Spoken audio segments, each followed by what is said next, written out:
Hello everyone, hello. Welcome back to this channel and group, the Raspberry Pi for the older generation. Sorry, the Raspberry Pi and tech for the older generation. Tongue-tied already. Hopefully you're learning something with these videos.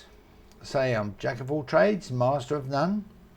So what I thought we'd do today is have a very quick look at the Raspberry Pi. Now you don't necessarily need a Raspberry Pi for these to watch these videos, but it would help because if you work along with me with these videos, you know, your children and grandchildren will be so impressed that you know what they're talking about when they talk about the tech they learn at school. You know, it'd be great for them, you know, and they'll be proud. So yeah, just keep going. I'm trying to make it as simple as possible. Just so that I'm trying to make it understandable and not too much technical talk. Okay, so let's look at the Raspberry Pi. There's been 4 generations of the Raspberry Pi, and with each generation things change. I'm going to be concentrating on the 4B and the 3B because they're the most commonly used. They're the most common. So here's a quick look. If we look on here at a Raspberry Pi, this is the model 4B.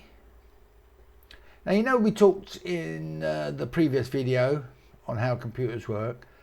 This area here, green, is the motherboard, right? This is the motherboard. This is the thing that holds everything together. This is your body. Okay?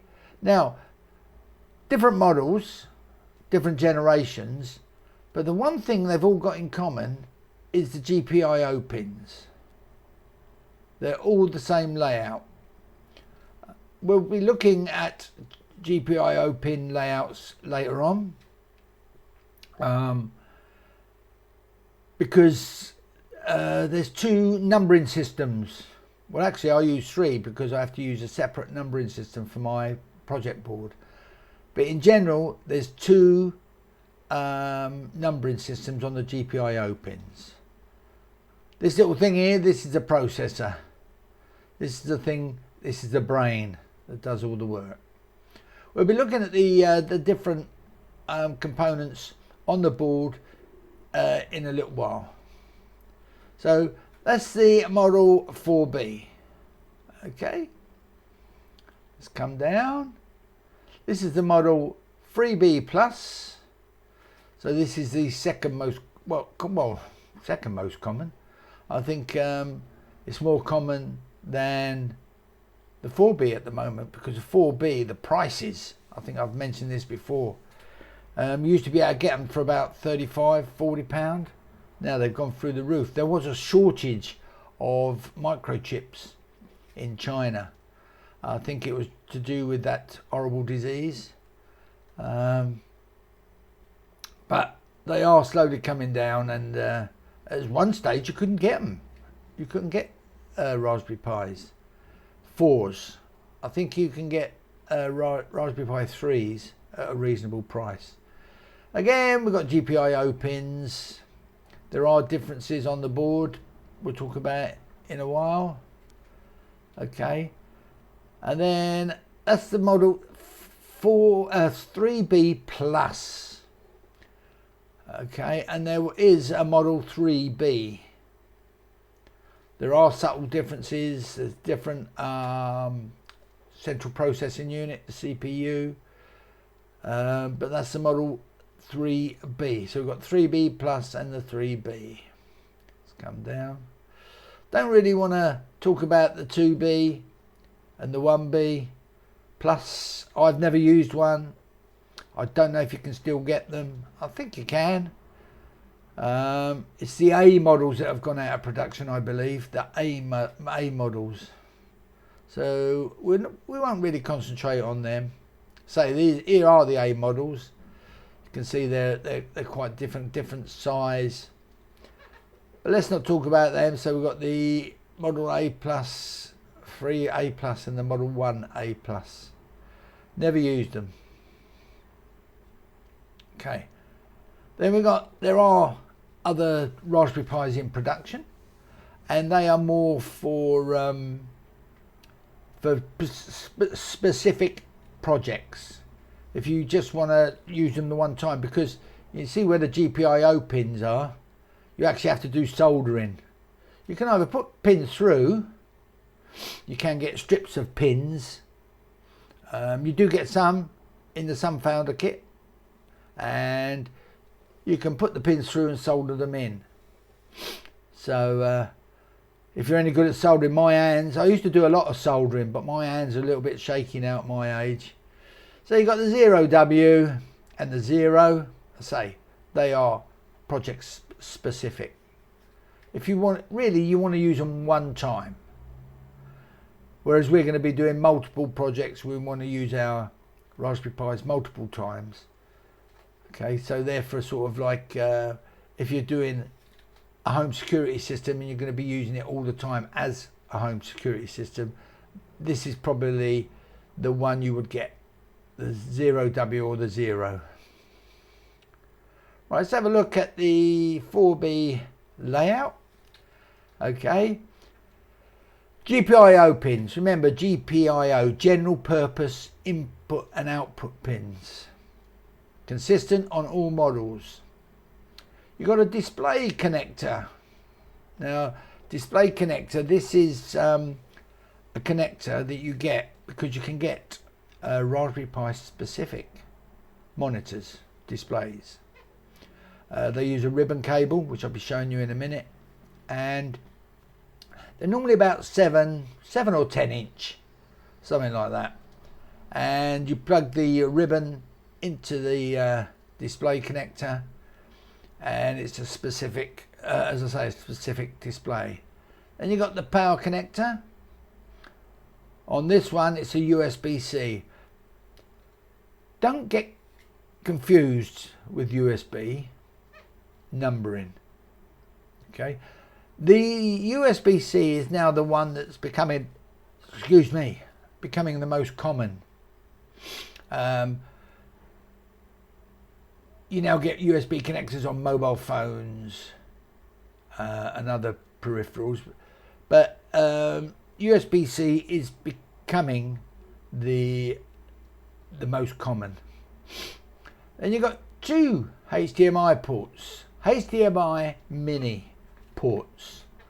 So on this one you can plug 2 monitors out, because these are outputs, onto Raspberry Pi 4B. Camera connector. Use the same ribbon as the display connector, and here is a Raspberry Pi camera. This is in a case. It doesn't come in this case. It comes just with the camera that's inside. You do get one in the Sunfounder kit and in the Freenove kit. And this is the ribbon.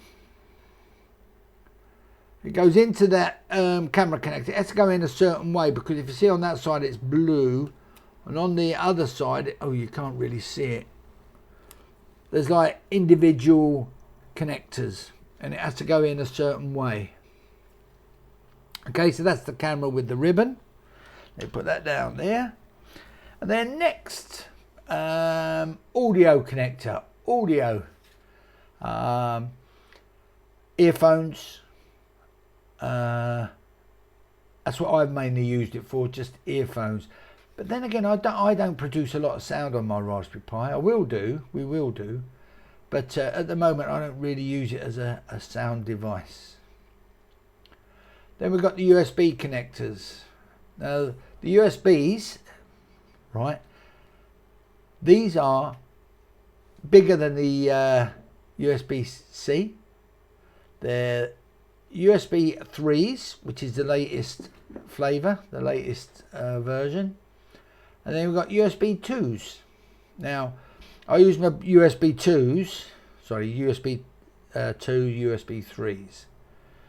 I use my USB 2s for my mouse and my keyboard. I don't like using wireless keyboard and mouse on my Raspberry Pi. I do on my PC, but not on my Raspberry Pi. And then we have the network Ethernet connector.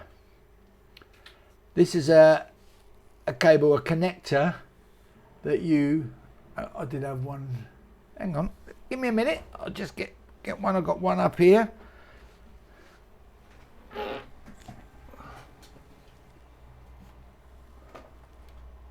Here it is. Oh, sorry about that. So here it is. If you look, you can probably just see it. This is a network cable. The plug is called RJ45. What you will get, all the different connectors on PCs all have a name, and that connector is RJ45. Just to let you know, and I'm not sure 100%, but you know, in the old days when we used to plug a phone into the wall, I think that's an RJ11. I'm not 100% sure. There's something in the back of my mind. I remember RJ11, I believe, but it's RJ45. This is the cable. It's called that. They have categories, so it's called. It started off Cat 4, Cat 5. Now there's Cat 6. Okay, so you've got different categories of Ethernet cable. Good way to set it up is I've got a repeater under my desk, Wi-Fi repeater, and I've got a hub, an RJ45 hub, and I have my PC. I've only got one of them little mini PCs. I don't have a laptop or big giant PCs. It's a little mini PC, and my Raspberry Pi, and they plug into the hub, goes to the repeater, and it's a more, I'm not using the Raspberry Pi Wi-Fi or PC Wi-Fi. I'm using a network connector. That's what I do. Different people have different setups. So that's the processing unit. Is that the right way round? Hang on to the left. And these are different chips. I'm sure that's the processor. I can't read it. Okay. As I say, each version has a more powerful processor. 3B. Let's have a look at the 3B. Some subtle differences. As I said, GPIO pins are the same. We've got a display connector. We've got the power connector. But this time the power connector's an USB micro. You've got USB mini. You'll just remember it's a USB. And you've got a single full-size HDMI connector. Now you can put what they call a HDMI splitter attached to this, and it would give you two screens. Okay, so you could use two screens. Again, the camera connector, the audio connector. This time the Ethernet or network cable excuse me, I'm just getting over a cold. It's on a different side, but works the same way. And then you got USB connectors. You got 4 USB 2s. They're not as fast as USB 3s. That's the main difference between 2 and a 3. Okay. So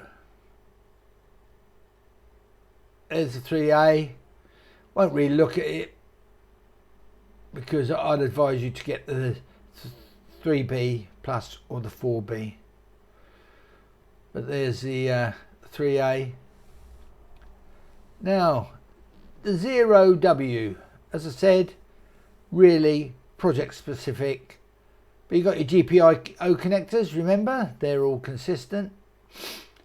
HDMI connector. I think it's only one USB connector. I've never seen one of these, so I'm just going by this drawing. And the power connector, I think, is probably USB micro or mini. And then on the other side, you can't see it, there is a camera connector. So a lot of people use them for specific projects, permanent. Well, that's a quick look at the Raspberry Pi. Please, any questions, leave them in the comments below. Be good to read your comments, and if I can answer the questions, I will. And please, don't forget to subscribe, and let your friends know about this channel and group, because the more older generation we got learning about tech, the better, I think, because you know, we all want to communicate with our children and grandchildren what they're doing at school, you know, in tech. And if you understand a little bit about it, then you can you maybe even able to help them, you know. Okay then. Well, thanks again. Please, again, don't forget to subscribe. Bye bye, and I'll see you next time. Bye.